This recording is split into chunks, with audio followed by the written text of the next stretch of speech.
So we're going to talk about medical bills and what happens to bills after you get medical care.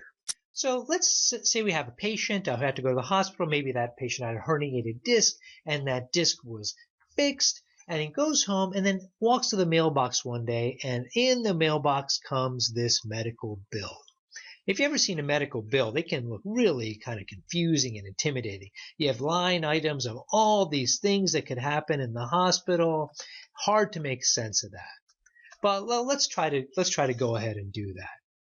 Well, first of all, let's consider what's on this bill. So maybe if you took a pill, that'll be on the bill. Perhaps our patient had some X-rays as well, and so those will appear on the bill. In addition to the X-rays, our patient was probably cared for by a nurse, who took blood pressures and kind of checked our patient periodically. Maybe our patient also had to stay in a hospital bed for a few nights, so that's going to also be added to the tab. All these things are going to deal with the hospital-based care and all those items that can occur. And then there's also going to be doctors that see our patients. So maybe there'll be an internist who kind of comes in, listens to our patient's heart and lungs. We're going to have a neurosurgeon who has to actually remove that herniated disc. So we'll just consider that there's all these little things, and they all appear on that hospital bill, and each of those is going to be given a price, and it's going to be listed individually. And this is sort of the essence of what's referred to as a fee-for-service system. Every little thing on there gets a little price. Well, now how do we actually ultimately really pay for this? And so I'm going to sort of explore this in a couple of options. The first method might be if our patient had Medicare, the government program that offers medical insurance and pays for medical care, usually for the older population. On the other hand, our patient could also have private insurance, and so we'll talk about how that would handle this bill as well. Let's go ahead and first start with Medicare. And right off the bat, Medicare does something very helpful in simplifying these bills. They take all of those goods and services that are part of just the hospitalization.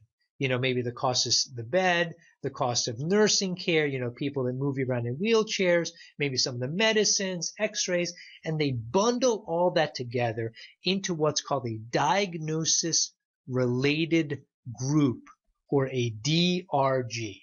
That's essentially a bundle of services, and it depends on what's wrong with the patient. So every medical problem, like maybe you had a baby, or you broke your leg, or like this patient, you had a back surgery to take out a herniated disc, there's a certain price that's assigned to that, and that's supposed to cover everything that's done to you in the hospital. So I don't know, so I'm just going to make this up. Suppose for having a disc surgery, that's like $3,000. That's a fixed price that Medicare has set. That's how much they're going to pay. That also, to be clear, I'm just going to put this in green, that part of Medicare that covers the hospital DRG is called Part A of Medicare. Now you'll notice that I didn't include the doctors, so let's talk about how they're paid for. And to be honest, it's actually kind of a little weird and kind of interesting. Well, in the 1980s, a group of people got together and they made a list. I'm just going to draw a little book here of all the different things doctors can actually do. I mean, like read X-rays, do surgery, read an electrocardiogram, set a broken bone. They made a list and they made this book, and they listed almost 8,000 different things doctors could do. And they gave each of those things based on the difficulty of doing it and how much training it was, how much time. Each of those was assigned a number called a relative value unit. In other words, if you read a chest X-ray, that was given a relative value unit of 0.2 if you were a doctor. If you did a colonoscopy, that was given a relative value unit of, say, 6. If you talked to a patient for a while and explained something to them, that's called the Evaluation and Management Code. A certain type of visit, you might get 2 RVUs for that. And all the way down the list, as I said, to almost 8,000 different things doctors could do. Well, so as you said, well, how do they come up with that bill? So they actually take every little service your doctor did. They take all those little things, like maybe you had surgery, maybe they did a colonoscopy, maybe they had to read a chest x-ray. All those services, they add them all up and you get the total number of RVUs from that hospitalization. They take that number, they multiply it by something called the conversion factor, which is approximately $40. And so they take all the RVUs, they multiply by the conversion factor, and that gives you your doctor's bill. That doctor's bill, I'm going to put it in green here, is typically paid for by Medicare Part B. So generally speaking, if you go to the hospital, there's going to be Medicare is going to take care of that bill, pay a DRG to cover Part A, the hospital services, and then pay your doctor as well. And then as a patient, you'll have to pay some percentage of what's left. And so as a patient, you'd have to then pay a copay along with that. But one of the really nice things about Medicare is that by bundling services together like this, by assigning value to the physicians, there's nothing for patients to worry about in terms of bargaining for prices. The prices are fixed. So I want to point that out very clearly, that with Medicare, there are no negotiations between the hospitals and the federal government. Because Medicare is such a huge buyer of all those medical goods and services, they kind of just set their prices and doctors take them. It's often one of the cheapest ways to get medical care because Medicare has very low prices. Though I'm not focusing on it much now, Medicaid works quite similarly to Medicare. It also has non-negotiated prices. However, these prices are often much lower than they are for Medicare because states often set very low prices. As a result, some hospitals or providers may choose not to participate at all in Medicaid. I'm going to switch gears now and talk about private insurance. Suppose our patient got private health insurance. Well, it's kind of similar. Private health insurance also have these bundles of DRGs. They also have physician prices. But the key thing about private insurers is that unlike Medicare, which has fixed prices, almost doesn't matter where you go, the private insurer has to make an agreement with the hospital and doctors. They have to negotiate and create a contract for services. So you can imagine what that leads to. If you have to make a contract, you can get very different contracts between your insurer and the hospital depending on where you live. Let me explain it in this way. Suppose you live in an area where there's like lots of hospitals. So I'll just say there's 3 hospitals in the area where the patient lives and where the insurance company, the private insurance company, does business.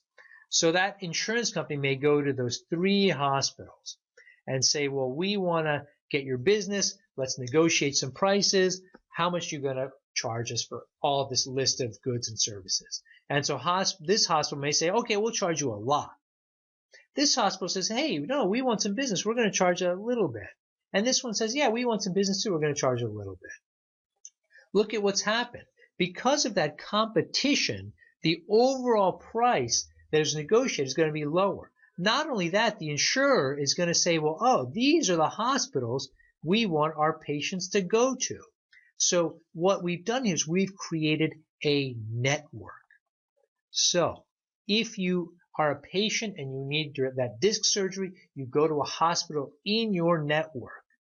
And then your insurer, who has made these special deals, gets the discounted price for those surgeries. Hopefully it's a good price. On the other hand, if you go out of network to this hospital, that's going to be a higher price, and your insurance company is going to say, we're not going to pay for that. We never made a deal with them. You're on your own. So with insurance companies, you have to say in network, and the reason they make those networks is so they can try to negotiate good prices. Now, here's the thing, though. Maybe there's only one hospital and you live in a remote area. You can't negotiate with just one hospital. They'll say, you don't want your patients to come here? Forget it. Where are you going to take them? You got to pay those high prices. So with private insurers, the price you pay will vary a lot. So New York City might have very, very different prices than Massachusetts. May have very, very different prices than California. May have very, very different prices than Oregon. It all depends on the size of the private insurer, and the amount of competition, and what kind of deal they can get. And that's why you get all these issues where you have networks, and private insurers are very clear about where you can and can't go. We've talked about both Medicare as well as private insurers. But let's not forget there's a third category as well, and those are people who are uninsured, or they pay all their expenses out of pocket. What happens to them?